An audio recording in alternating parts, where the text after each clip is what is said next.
Jesuit from the DRC, but the ACE province, so Central African province. For now, I teach at the Loyola University, which is the Jesuit university we just started, and I teach also at the Catholic University in Congo. I teach sociology because I'm a sociologist. But before I joined the society, I did a master in rural development, and I've been working many times on communication sector. So I was director of Congo Afrique, which is a review of the Jesuit of my province, which started in 1961. So I was the first African to work as editor of that review. And I worked also with the Bishops' Conference in Congo, mainly in the sector of communications. I was director of RENET. RENET was really a good review of the Catholic, and the agency of news, which was called DIA. So that's what I can say. But beside this, and I think more than that, I'm called myself like as a farmer. I need to help young people to create their own enterprise, and it's why I created 3 years ago the center we call Centre de Recherche pour le Développement Intégral, which is a research center for communication and sustainable development. That's what I can say about myself. Okay, so let's talk a little bit about your center. Yes. First, what motivated you to, or what pushed you to begin such a center? And second, what's the impact within the community that you serve? That's a good question. I was appointed the director of an institute of agriculture. We call it ISAV, a higher institute for agriculture and veterinary science. This word is very, very tough to me to pronounce. So I realized, so the institute was created by Father Matungulu. Father Matungulu was a provincial of our province, and he did a lot, not only for the province but for Africa. He's a man who had a vision for Africa.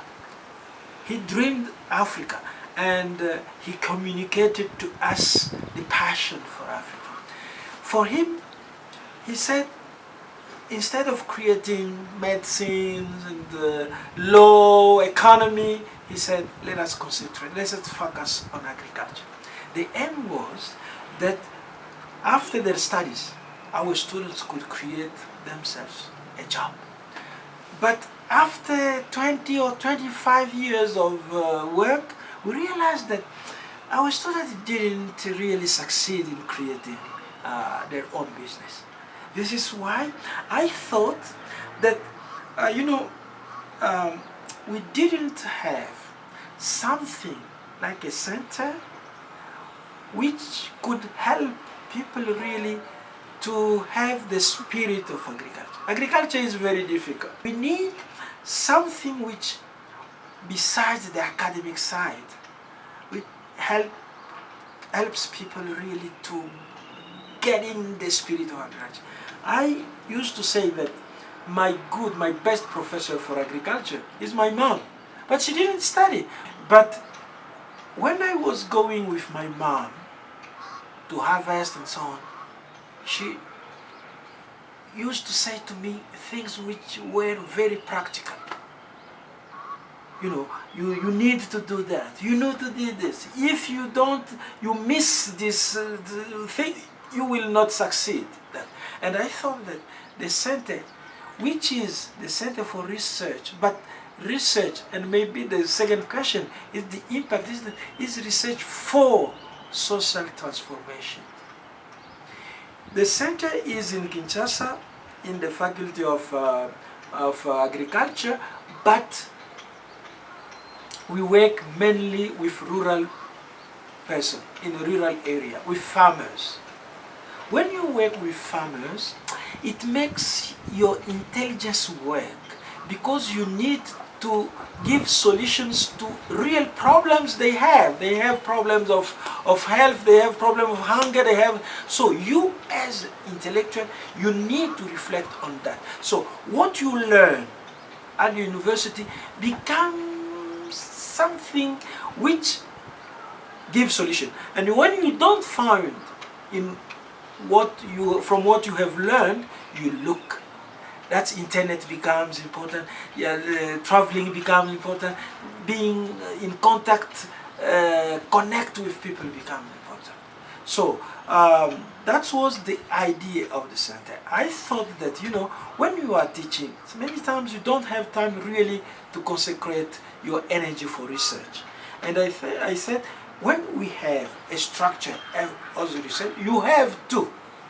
But it's not research as they do that in the West. No, it's research to give solutions to problems, to African problems. It's not writing articles because they will know that Father Tshikendwa have written an article. No, it's an article which explains the problems, the process we have went through. That was the charade. Why we used sustainable development? Mainly, we know, when you talk about sustainable development, we think on the youth. We are living today, but tomorrow these guys will live. And their life will depend on how we, today, we are acting.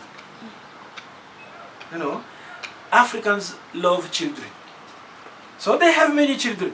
But if you don't live exactly in a manner that these people will have space, at least space to live, food to eat, forest to enjoy, time to enjoy, and we have to prepare this.